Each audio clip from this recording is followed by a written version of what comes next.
ಖ್ಯಾತ ಮನಃಶಾಸ್ತ್ರಜ್ಞರಾದಂಥ ಡಾಕ್ಟರ್ ಪದ್ಮಾಕ್ಷಿ ಅವರು ನಮ್ಮ ಜೊತೆ ಇದ್ದಾರೆ ಝೂಮ್ ಲೈವ್ ಮೂಲಕ. ಮೇಡಮ್ ನಮಸ್ತೆ, ಚರ್ಚೆಗೆ ಸ್ವಾಗತ ತಮಗೆ. ನಮಸ್ಕಾರ. ಎಸ್ ಮೇಡಮ್, ಬಹುಶಃ ಈ ಕಾಸ್ಮೆಟಿಕ್ ಸರ್ಜರಿಯತ್ತ ಇವತ್ತಿನ ದಿನಮಾನದಲ್ಲಿ ಓಡ್ತಾ ಇದ್ದಾರೆ. ಸೊ ರೀಸನ್ ಏನಿರಬಹುದು ಮೇಡಮ್? ಎಲ್ಲರಿಗೂ ಸ್ಟ್ರೈಟ್ ನೋಸ್. ಮೇಡಮ್ ಇಷ್ಟೊತ್ತು ಹೇಳ್ತಾ ಇದ್ರು ಸೌಂದರ್ಯ ಹೆಂಗಿರ್ಬೇಕು, ಏನಿರ್ಬೇಕು, ಮಾನದಂಡಗಳು ಇತ್ತೀಚೆಗೆ ತುಂಬಾ ಜಾಸ್ತಿ ಆಗ್ಬಿಟ್ಟಿದೆ. ಬ್ಯೂಟಿಫುಲ್, ಅಟ್ರಾಕ್ಟಿವ್ನೆಸ್ ಇವೆಲ್ಲ ತುಂಬಾ ಚೆನ್ನಾಗಿರ್ಬೇಕು. 6 ಪ್ಯಾಕ್ 8 ಪ್ಯಾಕ್ಸ್ ಅಂತ ಮುಂಚೆ ಫ್ಯಾಮಿಲಿ ಪ್ಯಾಕ್ಸ್ ನೇ ಜನ ನೋಡ್ತಿದ್ರು, ಇವಾಗೆಲ್ಲ ಫುಲ್ ಪ್ಯಾಕ್ ಗಟ್ಲೆ ನೋಡ್ತಾರೆ. ಲಿಪ್ಸ್ ಹೆಂಗಿರ್ಬೇಕು, ನೆಟ್ಟಿಗಿರೋ ಮೂಗಿರ್ಬೇಕು. ನನ್ನ ಮೂಗು ಯಾವ ರೀತಿಯ ಸ್ಟ್ರಕ್ಚರ್ ಅಲ್ಲಿ ಇರ್ಬೇಕುಕ್ಕಿಂತ ಹೆಚ್ಚಾಗಿ ನನ್ನ ಮೂಗಿನ ಫಂಕ್ಷನಾಲಿಟಿ ತುಂಬಾ ಮುಖ್ಯ ಅನ್ನೋದನ್ನ ಜನ ಮರ್ತೇ ಬಿಟ್ಟಿದ್ದಾರೆ. ತುಟಿಗಳು ಹೀಗೆ ಇರ್ಬೇಕು, ಇಷ್ಟೇ ಉದ್ದ ಇರ್ಬೇಕು, ಮನುಷ್ಯ ಕುಳ್ಳಿಗಿದ್ರೆ ಅವ್ರು ಅಟ್ರಾಕ್ಟಿವ್ ಇಲ್ಲ ತುಂಬಾ ಉದ್ದ ಇದ್ರು ಸರಿಗಿರಲ್ಲ.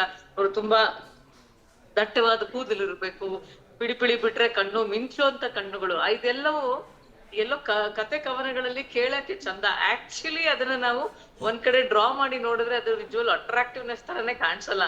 ಅದ್ ತರ ಸ್ಕೇರಿ ಫಿಗರ್ ತರ ಇರುತ್ತೆ. ಫುಲ್ ಹೀಗೆ ಸ್ಟ್ರೇಟ್ ಲೈನ್. ಒಂದು ನಗು ಇನ್ನೊಬ್ರು ಸಮಾಧಾನವಾಗಿ ನಕ್ಕಾಗ ನನ್ನ ಮುಖದ ಮೇಲಿನ ಮಂದಹಾಸ ಅವರ ಮುಖದ ಮೇಲೂ ಮಂದಹಾಸ ತರಬೇಕು ಅನ್ನೋದು ಮೋಸ್ಟ್ ಇಂಪಾರ್ಟೆಂಟ್. ಅಷ್ಟೇ ಬಿಟ್ಟು ಕೆಲವೊಬ್ರು ಎಷ್ಟೊಂದು ಆರ್ಟಿಫಿಷಿಯಲ್ ಅಂಡರ್ ದ ನೈಫ್ ಹೋಗ್ಬಿಟ್ಟಿದ್ದಾರೆ ಅಂತ ಹೇಳಿದ್ರೆ ಅವ್ರು ನಕ್ಕದಾಗ ಒಂಥರ ಸ್ಕಿನ್ ಇಸ್ ಸೋ ಟೈಟ್, ಆ ಗುಡ್ನೆಸ್ ಇರಲ್ಲ. ಸೊ ಸೌಂದರ್ಯ ಅನ್ನೋದು ಒಳಗಿನಿಂದಲೇ ಕಾಣುವಂತ ಒಂದು ವಿಚಾರ. ನಾನು ನಕ್ಕಾಗ ನನ್ ಜೊತೆಗೆ ಎದುರುಗಡೆ ಇರೋರು ನಗ್ಬೇಕು, ಅಥವಾ ನನ್ನ ನಗುವಿನಲ್ಲಿ ನೋಡಿದ ತಕ್ಷಣ ಅವ್ರೊಂಥರ ಪರ್ಪ್ಲೆಕ್ಸ್ ಮುಖ, ಇದೇನ್ ಹಿಂಗಾಗ್ಬಿಟ್ಟಿದ್ದಾರೆ, ಇದೇನ್ ಈ ತರ ಇದೆ ಅನ್ನೋ ಒಂದು ಭಾವನೆಕಿನ್ನ ಹೆಚ್ಚಾಗಿ ನಾವು ಅಟ್ರಾಕ್ಷನ್ ಇರೋದು ಒಂದು ಒಳ್ಳೆ ಪರ್ಸನಾಲಿಟಿಯಲ್ಲಿ. ಹೊರಗಡೆ ದೈಹಿಕವಾಗಿ ಕಾಣುವಂತ ಸೌಂದರ್ಯದಲ್ಲ, ಆದ್ರೂ ಗುಡ್ ಲುಕ್ಸ್ ತುಂಬಾ ಇಂಪಾರ್ಟೆಂಟ್ ಆಗುತ್ತೆ. ನಾನು ಅದನ್ನ ಇಲ್ಲ ಅಂತ ಅಲ್ಲೇಗಳಿಲ್ಲ. ಆದರೆ ಇನ್ನೊಬ್ರು ಮಾಡ್ಕೊಂಡ್ರು ನಾನು ಇದೇ ತರ ಮಾಡ್ಕೋಬೇಕು ಅಂತ ಹೇಳಿ ತುಂಬಾ ರಾಂಗ್ ಡೆಸಿಷನ್ಸ್ ಗಳನ್ನ ತಗೊಂಡು ತಮ್ಮ ಸ್ಕಿನ್ ಅನ್ನ ಹಾಳು ಮಾಡ್ಕೊಂಡಿರೋರು ಇದ್ದಾರೆ. ಬೇರೆ ಬೇರೆ ಪಾರ್ಟ್ಸ್ ಗಳಿಗೆಲ್ಲ ಎಕ್ಸ್ಪೆರಿಮೆಂಟ್ ಮಾಡ್ಕೊತಾ ಹೋಗಿ ಬಹಳಷ್ಟು ನೋವನ್ನು ಅನುಭವಿಸಿದ್ದಾರೆ. ತುಂಬಾ ಡಿಫ್ರೆಂಟ್ ಟೈಪ್ ಆಫ್ ಪರ್ಸನಾಲಿಟಿ ತರ ಕಾಣ್ಬೇಕು ಅಂತ ಹೇಳಿ ಡಿಸ್ಫಿಗರ್ಮೆಂಟ್ ಆಗಿ ಸಮಸ್ಯೆಗಳನ್ನು ಅನುಭವಿಸ್ತಿರೋರು ಈಗ್ಲೂ ಇದ್ದಾರೆ. ಸೊ ಸೌಂದರ್ಯ ಹೌದು ಇಂಪಾರ್ಟೆಂಟ್ ಆಗತ್ತೆ. ಎಲ್ಲದಕ್ಕಿನ್ನ ಹೆಚ್ಚಾಗಿ ನನ್ನ ಮಾನಸಿಕ ಸೌಂದರ್ಯ, ನಾನು ಹೇಗಿದ್ದೀನಿ, ನನ್ನ ವ್ಯಕ್ತಿತ್ವ ಹೇಗಿದೆ, ನನ್ನ ಮನುಷ್ಯರನ್ನ ಹೇಗೆ ಮಾತಾಡಿಸ್ತೀನಿ, ನನ್ನ ಜೊತೆ ಸುತ್ತಮುತ್ತಲಿನ ವ್ಯಕ್ತಿಗಳ ಜೊತೆ ಹೇಗೆ ಖುಷಿಯಾಗಿರ್ತೀನಿ ಅನ್ನೋದು ಎಲ್ಲದಕ್ಕಿಂತ ಹೆಚ್ಚಾದ ಸೌಂದರ್ಯ. ಸೊ ಕಾಪಿಯಿಂಗ್ ಬಿಹೇವಿಯರ್ಸ್ ಅನ್ನ ಬಿಟ್ಬಿಡೋಣ. ನಾನು ಹೇಗಿದ್ದೀನಿ, ಚೆನ್ನಾಗಿದ್ದೀನಿ ಅನ್ನೋದನ್ನ ನನ್ನನ್ನ ಆಕ್ಸೆಪ್ಟ್ ಮಾಡ್ಕೊಳ್ಳೋದು ತುಂಬಾ ಇಂಪಾರ್ಟೆಂಟ್ ಆಗುತ್ತೆ. I will say God's creation itself is beautiful. So acceptance is very important. ಜೊತೆಗೆ ಪದ್ಮಾಕ್ಷಿ ಅವ್ರನ್ನ ಇನ್ನೊಂದು ಪ್ರಶ್ನೆ ಇದೆ. ಅಂದರೆ ಸಾಮಾನ್ಯವಾಗಿ ಸ್ಕಿನ್ ಲೇಯರ್ಗಳಲ್ಲಿ 3 ಲೇಯರ್ಗಳು ಬರುತ್ತೆ, 3 ಪದರಗಳು ಬರುತ್ತೆ ಅನ್ನುವಂಥದ್ದನ್ನು ನಾವು ಕೇಳ್ಪಟ್ಟಿದ್ದೀವಿ. ಆ 3 ಪದರಗಳಲ್ಲಿ ಅಥವಾ ಲೇಯರ್ಗಳಲ್ಲಿ ಎಪಿಡರ್ಮಿಸ್ ಚರ್ಮದ ಅತ್ಯಂತ ಹೊರಗಿನ ಪದರ, ಡರ್ಮಿಸ್ ಅನ್ನುವಂಥದ್ದು ಮಧ್ಯದ ಪದರ, ಇದರಲ್ಲಿ ರಕ್ತನಾಳ, ಕೂದಲಿನ ಬೇರು ಮತ್ತು ಬೆವರಿನ ಗ್ರಂಥಿ ಇರುತ್ತೆ. ಇನ್ನು ಹೈಪೋಡರ್ಮಿಸ್ ಇದು ಅತ್ಯಂತ ಒಳಗಿನ ಪದರ ಆಗಿರುವಂಥದ್ದು, ಕೊಬ್ಬು ಮತ್ತು ಕನೆಕ್ಟಿವ್ ಅಂಗಾಂಶಗಳಿಂದ ಮಾಡಲ್ಪಟ್ಟಿದ್ದು, ದೇಹದ ಉಷ್ಣತೆಯನ್ನು ಕಾಪಾಡುತ್ತೆ ಅನ್ನುವಂಥದ್ದು ಇರುವಂಥ ಒಂದಷ್ಟು ಮಾಹಿತಿಗಳು. ಅಂದರೆ ಇದು ನಾನು ಯಾಕೆ ಹೇಳಿದೆ, ಈ ಲೇಯರ್ಗಳ ಮೇಲೆ ನಾವು ಈ ಕಾಸ್ಮೆಟಿಕ್ ಸರ್ಜರಿ ಇವನ್ನೆಲ್ಲ ಮಾಡ್ಕೊಂಡು ಹೋಗ್ತಾ ಇದ್ರೆ ಯಾವ ರೀತಿಯಾಗಿ ಒಂದು ಆ ಲೇಯರ್ಗಳ ಮೇಲೆ ಕೆಟ್ಟ ಪರಿಣಾಮವನ್ನು ಬೀರ್ತಾ ಹೋಗುತ್ತೆ ಅನ್ನುವಂಥದ್ದು ನನ್ನ ಪ್ರಶ್ನೆ. ಸರ್ ಒಂದೊಂದ್ಸತಿ ಇನ್ಫೆಕ್ಷನ್ಸ್ ಆಗೋ ಸಾಧ್ಯತೆ ಇರುತ್ತೆ.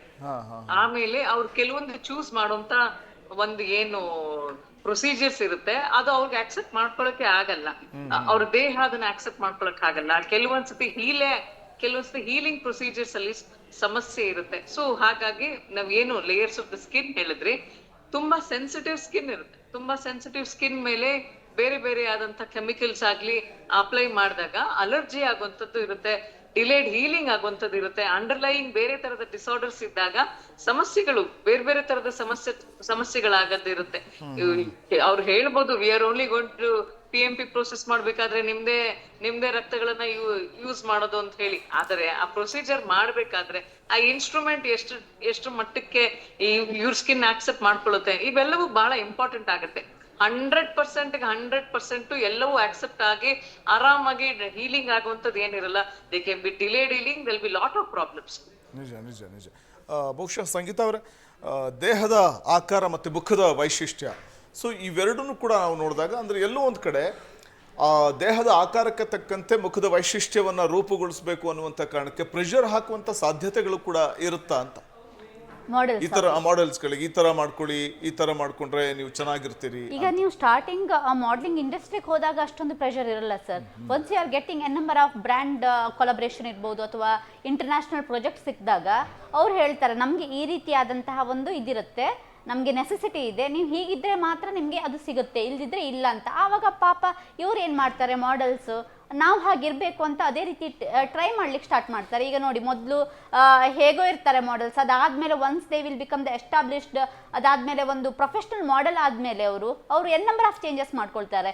ಕೆಲವರು ಏನಂತ ಹೇಳಿದ್ರೆ ರಿನೋಪ್ಲಾಸ್ಟಿಕ್ ಹೋಗ್ತಾರೆ, ಕೆಲವರು ಜಾಲೈನ್ ಸರ್ಜರಿಗೆ ಹೋಗ್ತಾರೆ, ಬೋಟಾಕ್ಸಿಗೆ ಹೋಗ್ತಾರೆ, ಎನ್ ನಂಬರ್ ಆಫ್ ಸರ್ಜರಿ ಎಲ್ಲ ಮಾಡ್ಕೊಳ್ತಾರೆ. ಅದು ಯಾಕಂತ ಹೇಳಿದ್ರೆ ಅಲ್ಲಿ ಈಗ ಇಂಟರ್ನ್ಯಾಷನಲ್ ಒಂದು ಇದಿದೆಯಲ್ಲ ಸರ್ ಮಾರ್ಕೆಟಲ್ಲಿ ಮಾಡೆಲ್ಸ್ ಅಂತ ಹೇಳಿದ್ರೆ ಇದೇ ರೀತಿ ಇರಬೇಕು. ಕೆಲವರು ಹೇಳಿದ್ರು ಹೌದು ನ್ಯಾಚುರಲ್ ಆಗಿ ಇರುತ್ತೆ, ಅದೆಲ್ಲ ಇರುತ್ತೆ, ಬಟ್ ಅಲ್ಲಿ ನಿಮಗೆ ಇದೇ ರೀತಿ ಅಂತ ಅವರಿಗೆ ಒಂದು ಕೆಲವುದು ಇದಿರುತ್ತೆ ಸರ್, ಕ್ವಾಲಿಟೀಸ್ ಎಲ್ಲ ಅವ್ರು ನೋಡ್ತಾರೆ. ಆವಾಗ ನೀವು ಹಾಗೆ ಮಾಡ್ಕೊಳ್ತಿದ್ರೆ ನಿಮಗೆ ಹೋಗುತ್ತೆ ಅಪಾರ್ಚುನಿಟಿ, ಬೇರೆಯವರಿಗೆ ಸಿಗುತ್ತೆ. ಆವಾಗ ಪಾಪ ಮಾಡೆಲ್ಸ್ ಎಲ್ಲ ಏನು ಮಾಡ್ತಾರೆ, ಪ್ರೆಷರಲ್ಲಿ ಬಿದ್ದು ಇಲ್ಲ ನಾನು ಮಾಡ್ಕೊಳ್ತೇನೆ, ನಾನು ಫಿಲ್ಲರ್ಸ್ ಇಟ್ಕೊಳ್ತೇನೆ, ನಾನು ರಿನೋಪ್ಲಾಸ್ಟಿ ಮಾಡ್ತೇನೆ, ನಾನು ಕೂಡ ಏನಂತ ಹೇಳಿದ್ರೆ ಜಾಲೈನ್ ಸರ್ಜರಿ, ಈಗ ಟೀತ್ ಸ್ಮೈಲ್ ಡಿಸೈನಿಂಗ್ ಅಂತಲೂ ಬಂದಿದೆ. ನೀವು ನಕ್ಕಾಗ ಮೊದಲು ನೋಡಿ ಎಲ್ಲ ಹೀರೋಯಿನ್ಸ್ ಅವರು ಚೆನ್ನಾಗಿರ್ತಿರ್ಲಿಲ್ಲ ಹಲ್ಲೆಲ್ಲ, ಈಗ ನೋಡಿ ಎಷ್ಟು ಚೆನ್ನಾಗಿ ಅಂತ ಅವ್ರದ್ದೊಂದು ಬಾಡಿ ನೋಡಿದ್ರೆ, ಈಗ ನೀವು ಇವ್ರದ್ದೇ ನೋಡ್ಬೋದು ರಶ್ಮಿಕಾ ಮಂದಣ್ಣ ಅವರದ್ದೇ, ಮೊದಲು ಹೆಂಗಿದ್ರು ಈಗ ಎಷ್ಟು ಒಂದು ಗ್ಲೋವಿಂಗ್ ಸ್ಕಿನ್ನು, ಅವ್ರು ನೋಡಿದ್ರೆ ಆಫ್ಟರ್ ಮ್ಯಾರೇಜ್ ಎಲ್ಲ ಕಡೆ ಸೋಷಿಯಲ್ ಮೀಡಿಯಾದಲ್ಲಿ ಹರಿದಾಡ್ತಾ ಇದೆ, ಇವರು ಪರ್ಫೆಕ್ಟ್ ಬಾಡಿ ಇದೆ, ಪರ್ಫೆಕ್ಟ್ ಶೇಪ್ ಇದೆ, ಪರ್ಫೆಕ್ಟ್ ಫೇಸ್ ಇದೆ ಅಂತ ಎಲ್ಲರೂ ಹೇಳ್ತಾ ಇದ್ದಾರೆ. ಆಗ ಬೇರೆಯವರು ಈಗ ನೋಡಿದಾಗ ನಮಗೂ ಹಾಗಾಗಬೇಕು, ನಾನು ಹಾಗಿಲ್ಲಲ್ಲ, ನಮಗೂ ಏನಾಗುತ್ತೆ ಇನ್ಫಿಯಾರಿಟಿ ಕಾಂಪ್ಲೆಕ್ಸ್ ಬರುತ್ತೆ ಸರ್. ಈಗ ಅದು ಅವ್ರದ್ದು ಕೆಲವರಿಗೆಲ್ಲ ಒಂದು ಇದೇ ರೀತಿ ಇಂಟರ್ನ್ಯಾಷನಲ್ ಮಾಡೆಲಿಂಗ್ ಅಂತ ಹೇಳಿದ್ರೆ ಅದೆಲ್ಲ ಒಂದು ಲಕ್ಷಾಂತರ ಕೋಟಿ ರೂಪಾಯಿದ ಒಂದು ಬಿಸ್ನೆಸ್ ಸರ್. ಆವಾಗ ನೀವು ಹಾಗೆಲ್ಲ ಇರುವಾಗ ನಿಮಗೆ ಡೆಫಿನೆಟ್ಲಿ ಆ ರೀತಿ ಇರಬೇಕು ಅನ್ನೋದು ಅದು ಕಡ್ಡಾಯ ಆಗಿರುತ್ತೆ, ಅದನ್ನು ನಾವು ಚೇಂಜ್ ಮಾಡೋಂಗಿಲ್ಲ. ಈಗ ನೀವು ದೊಡ್ಡ ದೊಡ್ಡ ಇಂಟರ್ನ್ಯಾಷನಲ್ ಈಗ ಏನು ಪ್ಯಾರಿಸ್ ಫ್ಯಾಷನ್ ವೀಕ್ ಅಂತ ಇರುತ್ತೆ, ಮತ್ತೆ ಲೋರಿಯಲ್ ಪ್ಯಾರಿಸ್ ಇದೆಲ್ಲ ಸಿಕ್ಕಾಪಟ್ಟೆ ಫ್ಯಾಷನ್, ಲ್ಯಾಕ್ಮೆ ಫ್ಯಾಷನ್ ಇದೆಲ್ಲ ವೀಕ್ ಅಂತ ಇರುತ್ತೆ. ಅದರಲ್ಲಿ ನೋಡಿ ಒಬ್ಬೊಬ್ರು ಮಾಡೆಲ್ಸ್ ಹೆಂಗಿರ್ತಾರೆ, ಪರ್ಫೆಕ್ಟ್ ಶೇಪಲ್ಲಿ ಇರ್ತಾರೆ. ಈಗ ಅವ್ರಿಗೆ ಅಷ್ಟೇ ಪೇ ಮಾಡಿರ್ತಾರೆ, ಅವ್ರು ಹೇಳ್ತಾರೆ ನೀವು ಕೂಡ ಅದೇ ರೀತಿ ಇರಬೇಕು ಅಂತ. ಆವಾಗ ಡೆಫಿನೆಟ್ಲಿ ಮಾಡೆಲ್ಸ್ ಅವರು ಅದನ್ನು ಮಾಡ್ಕೊಳ್ಳೇಬೇಕು. They don't have any other option ಅಲ್ವಾ ಸರ್. ಈಗ ನಾವು ಮಾಡೆಲ್ಸಿಗೆ ಅಥವಾ ಒಂದು ಕಾಸ್ಮೆಟಿಕ್ ಸರ್ಜನ್ನಿಗೆ ಬೈಯೋದಲ್ಲ. ಈಗ ನೀವು ಅವರು ಈ ರೀತಿ ಡಿಮಾಂಡ್ ಇಟ್ಟರೆ ಪಾಪ ಅವ್ರು ಎಲ್ಲಿ ಹೋಗೋದು, ಅದಕ್ಕೋಸ್ಕರ ಅವ್ರು ಮಾಡ್ಕೊಳ್ತಿದ್ದಾರೆ. ಇದು ಮಾಡೆಲ್ಸ್ ಇದು ಪ್ರಾಬ್ಲಮ್ ಅಲ್ಲ, ಅಥವಾ ಒಂದು ಕಾಸ್ಮೆಟಿಕ್ ಸರ್ಜನ್ ಇದು ಅಲ್ಲ, ಒಂದು ಹೇಳ್ತಾರಲ್ಲ ಒಂದು ಸೊಸೈಟಿ ಅಂದರೆ ಆ ಮಾಡಲಿಂಗ್ ಇಂಡಸ್ಟ್ರಿ ಅವರು, ಸಿನಿಮಾ ಇಂಡಸ್ಟ್ರಿ ಅವರು ಆ ರೀತಿ ಪ್ರೆಷರ್ ಹಾಕುವಾಗ ಅವರು ಅದನ್ನು ಅಂಡರ್ ಹೋಗಲೇಬೇಕು ಆ ಪ್ರೆಷರಿಗೆ. ಓಕೆ.